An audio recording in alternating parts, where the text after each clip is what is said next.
Welcome back to another book review. Today's book that we will be discussing is Without Choice, the Divinity series by Elizabeth Andrews. This book is pretty thick. I absolutely loved it. If I had to rate it 1 out of 5, I personally say it's about a 4. I say a 4 because it did, by the time I finished reading it, it didn't really have me going, oh, I want to read it again, or oh, I'm so sad that it's over. It was kind of slow in the beginning. Once it picked up, it really picked up. I thought some of it was conflicting because lack of a better word, just the character seemed to be kind of Dr. Jekyll, Mr. Hyde type of vibes, where it just seems like the person was going back and forth on who they truly were. So it's like when you thought you knew who to root for and who you thought this person was, then a whole different side tends to come out. I don't know if Elizabeth Andrews meant to do that, but it kind of confused me a bit. But basically, before I keep going on what I think of the book, let me tell you a bit about it. Okay, so basically Without Choice is kind of a play on, I would say, Greek mythology.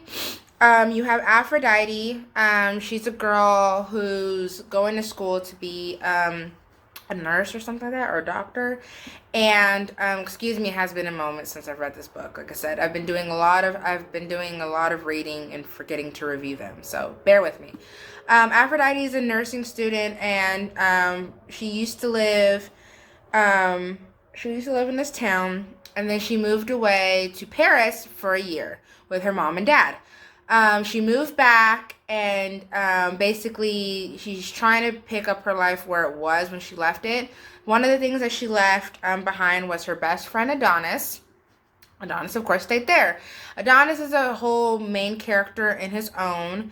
He has a lot of things going on with him, and basically when Aphrodite comes back, she's kind of mad because the whole year she was gone, he didn't talk to her at all. No texts, no calls, no letters, no anything. So, of course, she's heartbroken by that because he was her best friend, and they promised to always be there for each other. And then, of course, when she comes back, she realizes that, he's not dead or anything. He just didn't talk to her. And, of course, he's changed a lot. So with dealing with being back and thrusted back into her old life of being around Adonis's man that she now hates, basically her reuniting and confronting him doesn't go as planned because his new persona is very tempting, if you know what I mean. She tries hard to keep up this wall and just live her life, but slowly she begins to fall for him. And then of course, this new life that Adonis has isn't the life that she knows, that she feels like she can be a part of. To not try to give too much spoilers, Adonis is basically now a hardcore boxer, and when she left, he was the guy next door. So you go from your best friend being the boy next door to being this hardcore fighting machine, with sketchiness about him. It kind of leaves you worrying because at the end of the day, he was your best friend.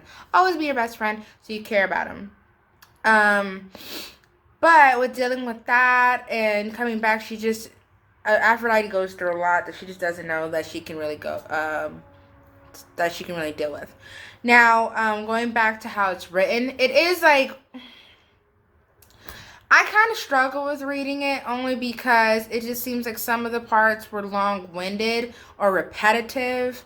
That's just my thoughts on the matter. Some of it I was like, all right, get along with it. We get what you're trying to say. You don't need to keep making it so long-winded. And then there's also parts where you're like, okay, I want to know more, but there isn't anymore. So I just feel like with it being so thick, I felt like all of my questions should have been answered. Everything should have been to the point, but yet explained in a way that I didn't have any questions. I had so many questions about certain things. This author does plan on writing a sequel. I mean, how it ended, you kind of, see that with the cliffhanger, it should be a sequel. But it's one of those sequels do I really need to read it, or I'm okay with just knowing, the parts that I know. So I don't know if I'll continue this series, but I mean, it's worth the read because, like I said, I love it when people take old Greek mythology and bring it and make it more modernized. Um, the supporting characters were hilarious and cute. The some of the scenes within the book were kind of triggering. Like I said, you have Adonis paint. Elizabeth Andrews has Adonis painted in a certain light when he's introduced in the book, and then it seems like just slowly throughout the story, you kind of really don't know who he is. Like you feel like, at least to me, in my opinion, of course, I feel like I'm getting to know getting to know Adonis along with Aphrodite, and I'm just as confused as her because it's like one minute I feel like this character is portrayed in like this misunderstood bad boy to he's a villain to misunderstood to he's a villain. I'm like I feel like you in this story you can't be both. You kind of have to be who you are. Like I don't know. It gave me a headache. It left me. That's why most of the time it was. I would say it's a page turner. And then at certain points I was like, I'm gonna put this down because I'm like this. It's just. But I don't know. It was different, but and the chapters weren't too long. But I was just like, it's kind of one of those. If I had to do, like I said, 1 out of 5 stars, I would give it like a 4 because it was a refreshing read and I did finish it pretty quickly. But it just didn't leave me wanting more. And if you're gonna get 5 stars, I feel like it should be like one of those books where like give me more, give me more. So, Without a Choice by Elizabeth Andrews. Check it out.